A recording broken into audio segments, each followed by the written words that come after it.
Hi, everyone, and welcome back to the Three Koi Fishes channel. I'm your host, Joy, and today we're tackling a big milestone for many families, one that often comes with a surprising amount of resistance, helping your preschooler transition to sleeping alone. Whether they're moving out of your bed, a crib, or just struggling with solo nights in their own room, it can be a challenging journey for everyone involved. Absolutely, Joy. I'm Sophie, everyone, and I've certainly navigated the trenches of getting kids to sleep independently.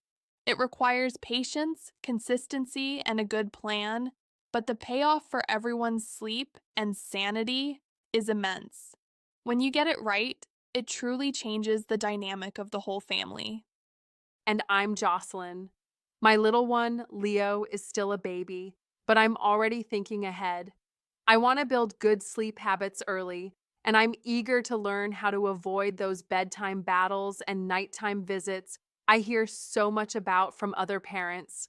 It feels like such a huge hurdle. Proactive thinking, Jocelyn. That's what we love to see. It's much easier to build good habits than to undo challenging ones. So let's dive in. Sophie, from your experience, what's often the biggest hurdle when trying to get a preschooler, typically ages 3 to 5, to sleep alone? What are the underlying reasons for their resistance? For preschoolers, it's often a complex mix of separation anxiety and a rapidly growing imagination. At this age, their sense of self is becoming more distinct, and so is their awareness of being separate from their primary caregivers. Being alone in the dark can feel genuinely terrifying. Their imaginations, while absolutely wonderful during the day for play, can also conjure up monsters in the shadows or scary sounds. That makes so much sense. Leo is already quite clingy, so I can totally imagine how intense that separation would feel at night. It's not just that they don't want to sleep alone, but they might genuinely feel scared. You hit the nail on the head. It's rarely about being defiant. It's usually rooted in a very real emotion for them.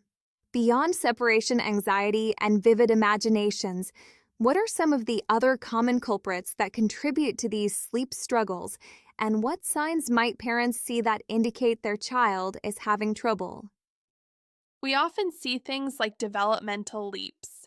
Learning new skills, whether it's potty training, starting preschool, or even mastering a new physical skill, can sometimes disrupt sleep patterns. Their brains are just so busy.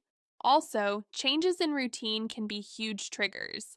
A new sibling, a different caregiver, moving to a new house, or even starting a new school can unsettle their sense of security. And perhaps counterintuitively, overtiredness is a major factor.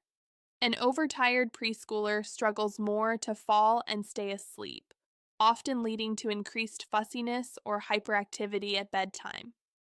So it's not just about them being naughty, it's about understanding what's going on developmentally and emotionally, and external factors too. That helps reframe the situation from a battle to a problem we can solve together. What are the key signs parents should look for if they suspect their preschooler is struggling with solo sleep? Great question.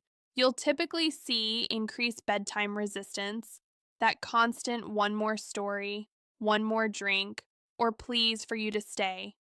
There's often crying, calling out frequently, repeatedly getting out of bed, or even coming into your bed in the middle of the night. Sometimes it's just a general increase in anxiety around bedtime. Recognizing these signs is the first step to addressing the issue constructively. Exactly. Compassion is key. Now, once we understand why they might be struggling, what are the foundational steps to create a positive sleep environment and routine that truly encourages independent sleep? Sophie, where should parents begin? The absolute bedrock is a consistent and calming bedtime routine. This should be relaxing and predictable, signaling to their brain that sleep is coming. Think a warm bath, not too close to bedtime if it revs them up. Putting on pajamas, brushing teeth, reading 2 to 3 stories, and then tucking them into bed. The key is to keep it to 20-30 minutes, and the order of activities shouldn't change. Predictability is incredibly comforting for a preschooler. So, the routine is the cue, like a wind down signal. What about the actual sleep space itself? What makes a room truly sleep ready and inviting for a preschooler who's supposed to be sleeping alone? A comfortable, dark, quiet, and cool room is essential. Think blackout curtains if needed to block out early morning light, a comfortable bed, not too big too quickly from a crib, and removing stimulating toys or screens. A nightlight can be comforting for kids afraid of the dark, but avoid anything too bright or flashy. A soft, warm glow is usually best. And of course, a comfort item like a special blanket or stuffed animal, provided it's safe for their age, can be a huge source of security. Don't forget consistent sleep and wake times, even on weekends, within reason. This really helps regulate their circadian rhythm, their internal body clock, and ensure they're getting enough physical activity during the day to burn off energy, but wind down an hour or two before bed. Limit screen time, especially blue light, at least an hour before bedtime, as it can disrupt melatonin production. Once the environment and routine are solid, how do we actually teach them to fall asleep alone and stay in their own bed? Sophie, what methods did you find most effective when your kids were going through this? Communication is absolutely crucial. Talk to your preschooler about the transition beforehand. Explain that they're a big kid now and it's time to sleep in their own bed, perhaps using exciting language about their big kid room. Involve them in the process. Let them pick out new sheets, a special nightlight, or a new pillow.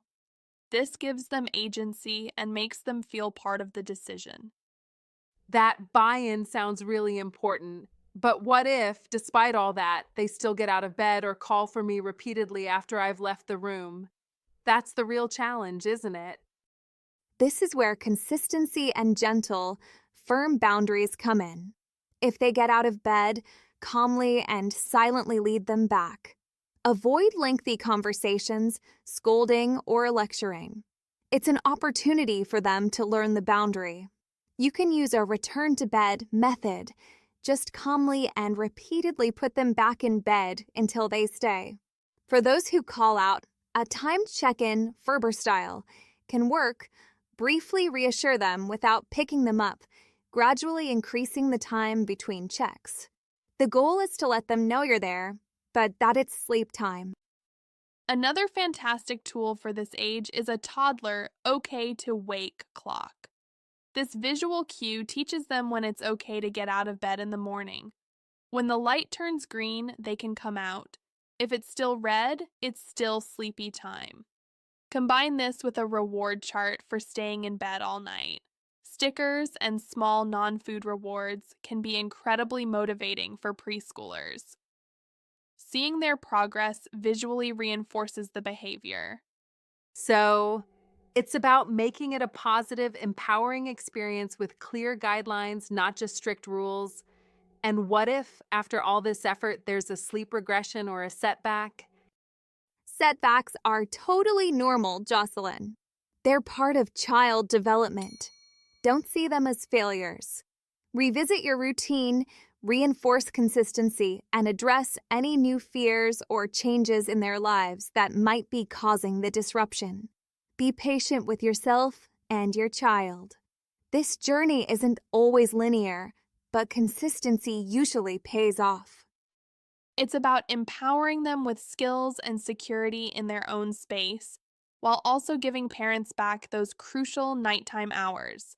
And it's also empowering parents with the knowledge that they can get through this phase and everyone will eventually get more restorative sleep. The effort now truly pays off for years to come.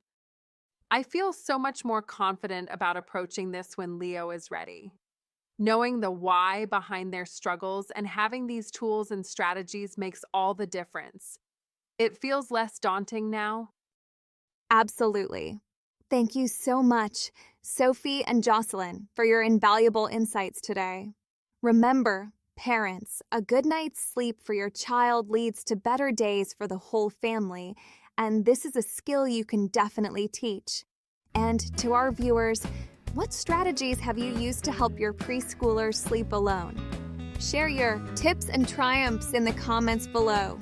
If you found this video helpful, please give us a thumbs up and please remember to subscribe to 3 Koi Fishes for more insights into navigating the wonderful world of parenthood. See you next time.